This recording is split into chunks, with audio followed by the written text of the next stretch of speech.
Hello বন্ধুরা, কেমন আছো সবাই? আশা করি তোমরা অনেক ভালো আছো আর তোমাদের ভালোবাসায় আমি অনেক ভালো আছি। তোমরা ভাবছো কোনো কিছু না দেখেই প্রথমে আগে কড়াই, তার মধ্যে তেল আর জিরে ফোড়ন দেওয়া হলো, কি রান্না হচ্ছে? আজকে রান্না করছি ছোলার ডাল। তো সেই রেসিপিটাই তোমাদের সাথে শেয়ার করতে এলাম। বন্ধুরা, আমি টমেটো দেওয়ার পরে এর মধ্যে দিয়ে দিলাম পরিমাণ মতো লবণ আর হলুদ। কারণ আর বেশি আমি লবণ এর মধ্যে অ্যাড করব না। ছোলার ডাল সিদ্ধ করার সময় অলরেডি আমি লবণ দিয়েছি, তাই দ্বিতীয়বার আমি কিন্তু আর এই ছোলার ডালে লবণ দেব না।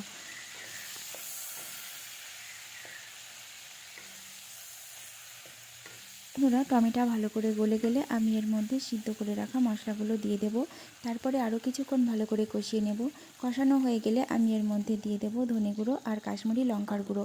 কাশ্মীরি লঙ্কার গুঁড়োতে কোনো ঝাল নেই, এটা আমরা সবাই জানি, শুধুমাত্র কালারের জন্য দেওয়া। বন্ধুরা, তোমাদের যদি ভালো লাগে তাহলে তোমরা কাশ্মীরি লঙ্কার গুঁড়ো দিতে পারো, আর যদি ভালো না লাগে তাহলে তোমরা এটা অ্যাভয়েড করতে পারো।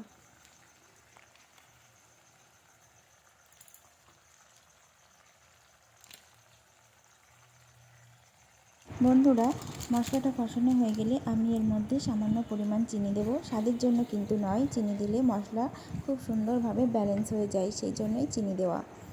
বন্ধুরা, চিনিটা কিন্তু খুব সামান্য পরিমাণেই দিতে হবে, কারণ ছোলার ডাল এমনিতেই অনেক মিষ্টি, আর চিনির পরিমাণ বেড়ে গেলে কিন্তু ছোলার ডালটা আরও বেশি মিষ্টি হয়ে যেতে পারে।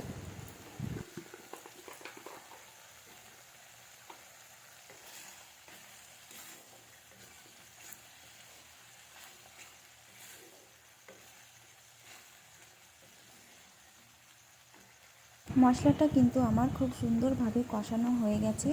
মশলাতে কিন্তু তেলও ছেড়ে দিয়েছে। এই পর্যায়ে দিয়ে দিলাম সিদ্ধ করে রাখা লঙ্কাগুলো। লঙ্কাগুলোকে আমি গোটাই রেখেছি। এরপর আমি দিয়ে দেব ছোলার ডাল, যেটা আমি আগেই সিদ্ধ করে রেখেছি। ছোলার ডালটা দিয়ে বেশ কিছুক্ষণ রান্না করে নেব।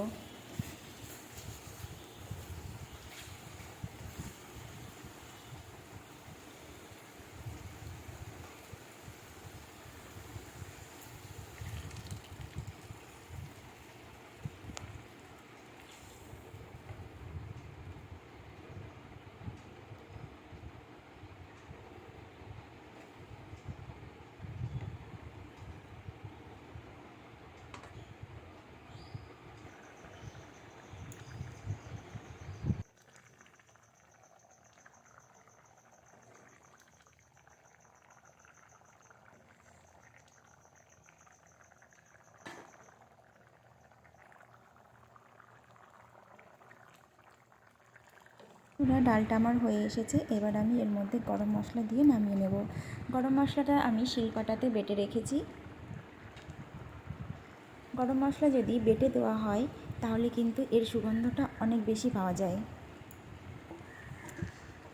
দেখো বন্ধুরা, হয়ে গেছে ডাল। এবার আমি নামিয়ে নেব।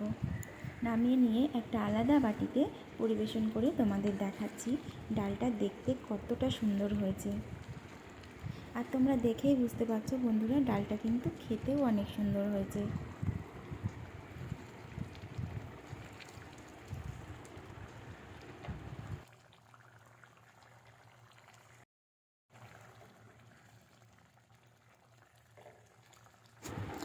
বন্ধুরা, ছোলার ডালে কিন্তু বেশি জল শুকানো যাবে না, কারণ ডালটা যখন নামিয়ে নেব ঠান্ডা হওয়ার পরে অনেকটাই জল টেনে নেবে, তখন কিন্তু শক্ত হয়ে যাবে ডালটা, তখন আর খেতে ভালো লাগবে না।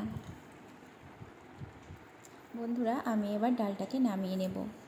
তারপরে তোমাদের দেখাচ্ছি ডালটা কেমন হয়েছে দেখতে। দেখো বন্ধুরা, কত সুন্দর হয়েছে, তাই না? বন্ধুরা, আবারও একবার অনুরোধ রইল, যদি আমার ভিডিওটা তোমাদের ভালো লাগে আমার চ্যানেলটা সাবস্ক্রাইব করে আমার পাশে থেকো। টাটা বন্ধুরা।